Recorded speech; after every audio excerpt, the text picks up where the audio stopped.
ai që ka qenë ushtar, sepse atje është një paragraf, paragrafi 35 i akuzës shkruan ndërmarrje e përbashkët kriminale.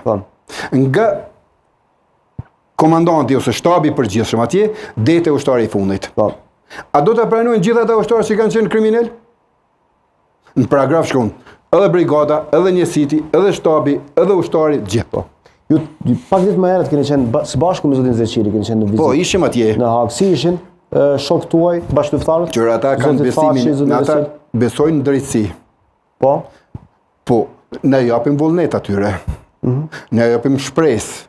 Ata ju dhanë juve? Ne japim edhe besim. Po, dhe ata në dhanë neve shpresë edhe besim. Po, forma, ne nuk muna mi thonë që ju nuk do gjykoj.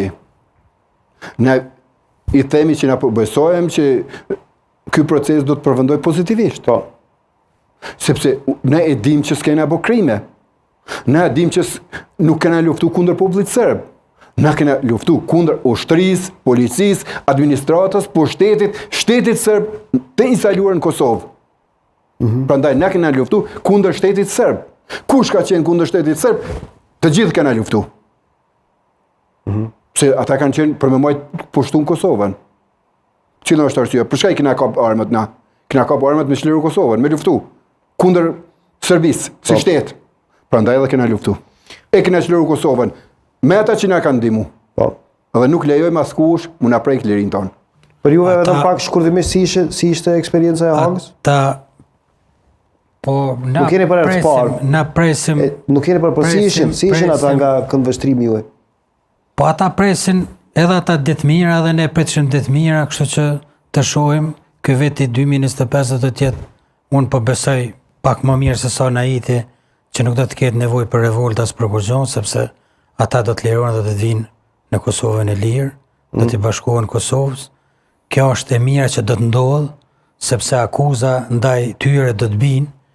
Ata akuzohen për gjona që jo që i kanë bo, po jo keni ditë që ka me ndodhë, ose keni mujtë me parandalu diçka, ndërsa krimet që kanë ndodhë në Kosovë, asnjë gjykatë që ka marrë, ta marrim shembull rastin e Dobravës, ku ata është gjykatat ndërkombëtare, lehtë Kosovës, po gjykatat ndërkombëtare ose ata që kanë qenë UNMIK dhe Oleksi të instaluar në Kosovë, që me i denu njerëzit që kanë bo krime, që kanë bo vrasje drejt për drejt, ndërsa ata akuzohen si ndërmarrje përbashkët kriminale e që e përfshin pothuajse gjithë ushtrinë qëllimtar të Kosovës dhe popullin e Kosovës që ka kontribu qoftë me cigare, qoftë me bukë, qoftë pa arme, po megjithatë që ka kontribu te liria e vendit. Kështu që unë besoj që drejtësia do të triumfojë dhe ata do të vinë të lirë në Kosovë.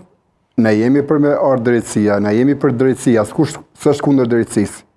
Po, paragrafi që e kemi ratu tash, gjykata speciale para do dite, ndërrimin e kushtetutës vetë që e ka bërë nga 5 vjetë dhe 25 vjetë mund gjykohen. Kjo është ajo që ta jep që rrugën ka po shkojnë kjo gjykatë. Kjo të regon që ata po shkojnë drejt formës për mi gjyku, mi denu. Edhe mi denu, nuk pranojmë una denu lirin tonë. Na nuk këna bo krime.